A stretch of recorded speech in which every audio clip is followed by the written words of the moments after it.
हम एक समाज में रहते हैं और इस समाज में हम कई रिश्तों से बंधे होते हैं। हम किसी के बेटे बेटियां, तो किसी के भाई बहन, किसी के दोस्त, किसी के जीवन साथी या किसी के प्रेमी प्रेमिका होते हैं। और इन रिश्तों में हमें कई भूमिकाएं निभानी होती हैं। हम अपने जीवन में अपने इन्हीं रिश्तों को अच्छा करने में लगे रहते हैं।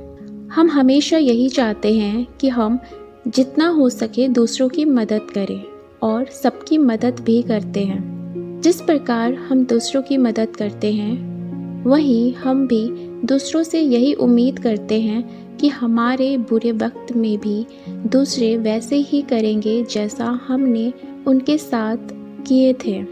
पर सच्चाई तो यह है, जब किसी की ज़रूरत होती है तो हम उनकी ज़रूर मदद करते हैं, पर हमारे साथ कोई नहीं होता और लोग हमारी मदद करने की बजाय वे हमें ही ताना देकर चले जाते हैं। गौतम बुद्ध कहते हैं, हमें किसी जानवर से डरने की बजाय एक बहरूपिया व धोखेबाज दोस्त से डरना चाहिए, क्योंकि हमें ये तो पता है कि एक जानवर की यह फितरत होती है कि वह हमें नुकसान पहुंचाएगा, पर एक दोस्त मुखौटा पहनकर हमारे सामने अच्छा बनने का नाटक करता रहता है, पर असल में उसके चेहरे के पीछे एक भेड़िया होता है जो हमें इस हद तक हमारे मस्तिष्क स्थिति को बर्बाद करता है, हमें ही अपने ऊपर शक होने लगता है कि हम ही कहीं गलत तो नहीं।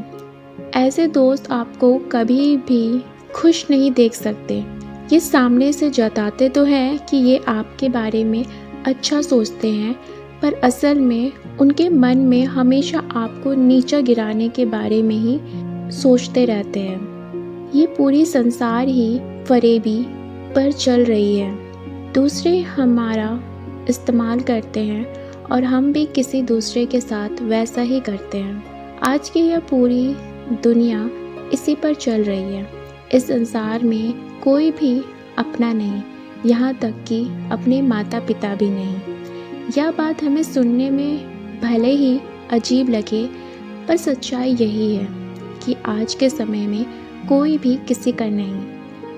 इस बात को हम आज एक छोटी सी कहानी के माध्यम से देखेंगे। एक लड़का जो अपने जीवन से तंग आ गया था, जिसके कारण अपनी जान देने के ख्याल से एक कुएं के पास जाता है। वह तो यह सोचकर जाता है कि वह इस कुएं में कूदकर अपनी जान दे देगा, पर वह ऐसा कर नहीं पाता। वह कुएं में खड़े होकर जोर जोर से रोने लगता है, अपनी किस्मत को कोसने लगता है। जब वह जोर जोर से रो रहा होता है तो उसी वक्त वहाँ से एक बौद्ध भिक्षु गुजर रहे थे। जब वे ये सुनते हैं कि कोई रो रहा है तो वे उस आवाज़ की दिशा में उस लड़के के पास पहुंचते हैं। जब वे उस लड़के के पास पहुंचते हैं तो वे ये देखते हैं कि वह लड़का कुएं के ऊपर खड़ा है। वे उस लड़के का हाथ पकड़कर उसे नीचे लाते हैं। वे उस लड़के से पूछते हैं कि क्या हुआ, तुम यह क्या करने जा रहे थे। वह लड़का उस बौद्ध भिक्षु से कहता है, मैं अपनी जान दे रहा था, मुझे अब नहीं जीना। मेरे जीवन में है ही क्या, कुछ भी तो नहीं। ऐसे संसार में जीने से अच्छा है कि मैं मर जाऊं। बौद्ध भिक्षु उससे पूछते हैं, पर बात है क्या, तुम क्यों आत्महत्या करना चाहते हो, तुम्हारी क्या समस्या है। लड़का बौद्ध भिक्षु से कहता है, ये पूरी संसार छल कपट और मकारों से भरी पड़ी है। इस संसार में किसी पर भरोसा नहीं किया जा सकता। मैंने हमेशा दूसरों की मदद की, पर मेरे साथ हमेशा दूसरों ने गलत किया।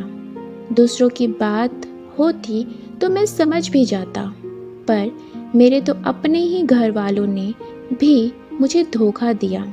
वे बौद्ध भिक्षु लड़के से कहते हैं, पर ऐसा क्या हुआ कि तुम अपनी जान देना चाहते हो। लड़का बतलाता है, मैंने एक छोटा सा व्यापार शुरू किया था, पर वह अच्छे से नहीं चली, जिससे मुझे वह बंद करनी पड़ी। इस बात को लेकर घर वालों ने मुझे काफ़ी ताना दिया कि मैं कितना निकम्मा हूँ। मैं उसका बेटा हूँ, उन्हें मुझे कम से कम समझना तो चाहिए था। इस घटना को मैं तो भूल गया और एक दूसरा काम शुरू किया, पर दुर्भाग्य से वह भी कुछ ठीक नहीं चली और मुझे उसमें भी घाटा होता गया और एक वक्त मुझे उसे बंद करनी ही पड़ी। उसके बाद मेरे घर वालों ने तो मेरा जीना ही हराम कर दिया। हर वक्त मुझे ताना देते रहते कि मैं किसी काम का नहीं, मैं कुछ कर नहीं सकता। इसी बीच मेरी पत्नी मेरे ही सबसे अच्छे दोस्त के साथ भाग गई। मैंने हमेशा सबका अच्छा किया, पर मेरे ही साथ ऐसा क्यों? यह कहते कहते वह लड़का रोने लगता है। बौद्ध भिक्षु उस लड़के को एक कहानी सुनाते हैं। एक गांव में एक शातिर चोर रहता था। उसके बारे में पूरा गांव जानता था कि वह व्यक्ति कैसा है, पर उसे कोई भी कभी भी पकड़ नहीं पाया, जिससे उस चोर की हिम्मत और भी ज़्यादा बढ़ गई। और अब तो बात यहाँ तक आ गई, अगर उसे पैसे कोई नहीं देता तो रास्ते में आए हर इंसान को वह जान से ही मार डालता था। वह अब एक हत्यारा भी बच चुका था। उसे किसी भी इंसान का जान लेने से पहले एक बार भी नहीं सोचता। देखते ही देखते गांव के लोग भी और आसपास के लोग उस चोर के नाम से ही डरने लगे थे। उस चोर का इकलौता बेटा था जिससे वह काफ़ी प्यार किया करता था। उसके जीवन में सब कुछ ठीक चल रहा था। उसने अपने जीवन में जो भी पाया था वह बुरे कामों से ही तो उसे मिले थी, और जो भी हमें जीवन में दूसरों का नुकसान पहुंचाकर फरेब व मकार से पाई हुई चीज़ हमें कुछ समय के लिए तो खुशी दे सकती है, पर एक ना एक दिन हमें उसका भुगतान करना ही पड़ता है। ऐसे ही एक दिन उस चोर के बेटे को अचानक तेज बुखार आ गया। उसका बुखार इतना तेज था कि वह कम हो ही नहीं रहा था। वह अपने बेटे को देखकर काफ़ी ज़्यादा परेशान हो गया। उसे समझ नहीं आ रहा था कि वह क्या करे। तो पास के ही गांव में एक वैद्य रहते थे, जिसके पास वह अपने बेटे को ले जाता है। पर जाते ही समय रास्ते में ही उसके बेटे की मौत हो जाती है। अपने बेटे को खोने के बाद तो उसके पैरों तले ज़मीन ही चली गई थी। उसे काफ़ी दुख होता है। इस घटना के बाद उसे यह समझ आता है जिन लोगों को भी उसने मारा, उसके परिवार वाले उस व्यक्ति को कितना दुख होता होगा। उसने कितने लोगों को तकलीफ़ दी है। उस चोर का जब अपना बेटा नहीं रहा तब उसे यह समझ आता है कि वह कितना गलत था।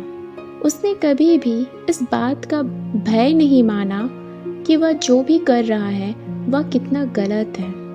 इसी प्रकार से हमें भी अपने जीवन में यह लगता है हम जो भी कर रहे हैं उसका हमारे ऊपर कोई प्रभाव ही नहीं पड़ेगा, हमारे साथ कभी बुरा हो ही नहीं सकता है। पर सच्चाई यह है कि आप जैसा करोगे आपके साथ वैसा ही होगा। बौद्ध भिक्षु उस लड़के को समझाते हैं, तुम्हारे साथ जीवन में जो भी हुआ उसे भूलकर अपने जीवन में आगे बढ़ो। तुमने अपने जीवन में बहुत अच्छे काम किए हैं और उन्हीं अच्छे कामों का फल तुम्हें एक दिन ना एक दिन ज़रूर मिलेगा। अपने कल को छोड़कर अपने आने वाले कल के बारे में सोचो और कल तुम्हारे साथ जो भी होगा वह बहुत अच्छा होगा। गौतम बुद्ध कुछ ऐसे गुणों के बारे में बतलाते हैं जो एक धोखेबाज इंसान में होते हैं। पहली, बनावटी मुस्कान। एक धोखेबाज इंसान आपके कुछ बोलने पर मुस्कुरा देता है, उसे हंसी में उड़ा देता है, पर असल में उसकी वह हंसी असली हंसी नहीं होती, बल्कि ऊपरी तौर पर वह हंस रहा होता है। वह उस समय हंस रहा होता है, पर असल में वह बाद में उसी बात को लेकर के आपके बारे में बातें करेगा। दूसरी, कभी किसी बात का बुरा ना मानना। ऐसे लोगों को आप कुछ भी कह दो, वे आपकी बातों का बुरा नहीं मानते। असल में वे एक दिखावटी व्यक्ति होते हैं जो सामने तो बहुत अच्छे बनते हैं, पर असल में उनकी असली चेहरा तो कुछ और ही होता है। तीसरी, दूसरों की बुराई करना। एक मक्कार व्यक्ति हमेशा दूसरों की बुराई करता है, चाहे वे आपके जानने वाले हो या उस व्यक्ति के जानने वाले। वह किसी न किसी की बुराई हमेशा करता ही रहता है। अगर कुछ ना मिले, घर के लोगों की ही बुराई करने लगता है। ऐसे लोग किसी के भी सगे नहीं होते। चौथी, अपने आप को असहाय दिखाना। ऐसे लोग अपने आप को बेचारा दिखलाते हैं, पर अंदर से मुखौटा पहनकर एक खूंखार भेड़िया होते हैं जो हमेशा इस ताक में होते हैं कि वह कैसे दूसरों को नुकसान पहुंचाए। वे हमेशा अपने आप को लोगों से बचा कर रखते हैं। वे नहीं चाहते कि उसके असली चेहरा लोगों के सामने आए। पांचवी, हमेशा अच्छा बना रहना। कई लोग ऐसे होते हैं जो दुनिया में अपनी एक ऐसी छवि बनाकर रखते हैं कि वे बहुत अच्छे हैं, पर वह एक उनकी झूठी पहचान होती है। बाहर से जितनी अच्छी, उतनी ही अंदर से खोखले और काले होते हैं। उनके अंदर किसी भी प्रकार की कोई इंसानियत नहीं होती। वो बाहरी तौर पर तो दिखाते हैं कि वह बहुत अच्छे हैं, पर उनके मन में फरेब होता है। वे एक धोखेबाज होते हैं। इस तरह से हम देखते हैं कि एक धोखेबाज और मक्कार इंसान की क्या पहचान होती है। जीवन में हम एक समझदार इंसान तभी बन सकते हैं और एक धोखेबाज इंसान को तभी पहचान सकते हैं जब हम अपने आंतरिक मन को खोलें और ज्ञान को प्राप्त करें। हम में इतनी बुद्धिमत्ता हो कि हम एक धोखेबाज इंसान को पहचान सकें।